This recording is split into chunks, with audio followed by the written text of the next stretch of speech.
ஓம் நமோ பகவதே ஸ்ரீ ரமணாய.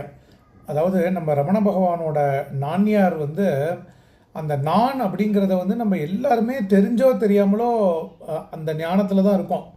என்னென்னா, இப்போ நம்ம பிறந்திருக்கோம் அப்படிங்கும் பொழுது, நான் இந்த வீட்டில் பிறந்திருக்கேன் அப்படின்னு சொல்கிறோம் இல்லையா? நான் இந்த வீட்டில் பிறந்திருக்கேன் அப்படின்னாக்க நான் தனி. என்ன, நான் பிறந்த இந்த இடம், இந்த பிளேஸ், இந்த சரௌண்டிங்ஸ் தனி. அப்போ அது அந்த இன்னரண்ட் நாலேஜ் நமக்கே இருக்கு.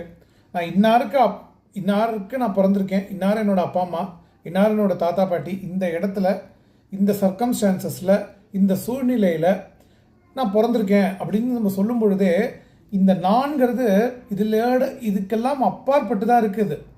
இந்த நான் அங்கே ஒன்றோட ஒன்றா ஆயிடல. இந்த நான் தனியாக தான் இருக்குது அப்போவே. அதுக்கப்புறம் நம்ம வளர்கிறோம். நான் படிச்சிருக்கேன், இல்லை நான் படிக்கலை, நான் சுகமாக இருக்கேன், நான் கஷ்டப்படுறேன், ஆனால் அந்த நான் தனியாக தான் இருக்குது. அதனால தான் நக்கனா நின்றனை அருணாச்சலா அப்படின்னு அந்த நான் யாருன்னு பகவான் பாருன்னு சொன்னார். இந்த அஜப உபதேசம் எல்லாருக்குமே பயன்ருக்கு. இப்போ ஒரு விறகு வெட்டவர்கிட்ட போய் கேளுங்கோ, நான் சுமக்கிறேன், எனக்கு வெயிட்டாக இருக்குது அப்படின்னு சொல்லுவார். ஆனால் நான் அந்த வெயிட்டு கிடையாது, எனக்கு கஷ்டமாக இருக்குது வெயிலில் விறகு சுமக்கிறதுக்குன்னு வேணால் சொல்லுவாரே தவிர, நானே அந்த கஷ்டம் கிடையாது, நானே அந்த சஃபரிங் கிடையாது. எனக்கு சஃபரிங் ஏற்படுறது, நான் சஃபரிங்க்கு தனிப்பட்டவன்னா. நான் அந்த அந்த அந்த நாலேஜ் எல்லாருக்குமே இருக்கு. இப்போ we can be an American president, ஆனாலுமே நான் வேற, நான் வகிக்கிற பதவி வேற. அந்த பதவியே நான் கிடையாது. பதவி வந்தாலும் போனாலும் இந்த நான் இருக்கு.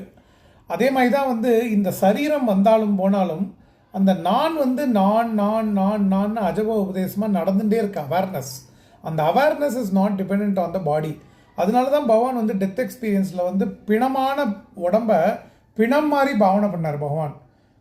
த corpse like body be a corpse அப்படின்னு சொல்லிட்டு இப்போ நான் என்று உதிப்பது எதுன்னா ஆத்ம விசாரம் பண்ணார். அதனால் இந்த நான் என்றைக்குமே தனித்துவமாக நின்றுட்டு உபதேசம் நடந்துகிட்டே இருக்குது நமக்கு. நான் நான் நான் நான் இதான் நான் வியாதிஸ்தனா, நான் ஆரோக்கியமாக இருக்கேன், நான் வியாதியோடு இருக்கேன் சொல்லலாம் நம்ம. ஆனாலும் அந்த நான் அது ரெண்டுத்துலேயுமே சம்மந்தப்படலை அப்படிங்கிறது இன்னரெண்டாக ப்ரூவ் ஆகுது இல்லையா? அந்த நான் என்றைக்குமே தனியாக தான் சார் இருக்கு. நான் ஃப்ளைட்டில் போனேன், நான் அன்ரிசர்வ்டு கம்பார்ட்மெண்ட்டில் போனேன்னா கூட அந்த நான் நம்ம அப்போவே பிரிச்சுடுறோம், நமக்கே தெரியறது. அது அந்த எக்ஸ்பீரியன்ஸ் வேறு, இதை அனுபவிக்கிற ஆசாமி எக்ஸ்பீரியன்சர் வேறு. இந்த எக்ஸ்பீரியன்சர் தனியாக தான் நின்றுருப்பான், எங்கே போனாலும் தனியாக தான் நின்றுருப்பான்.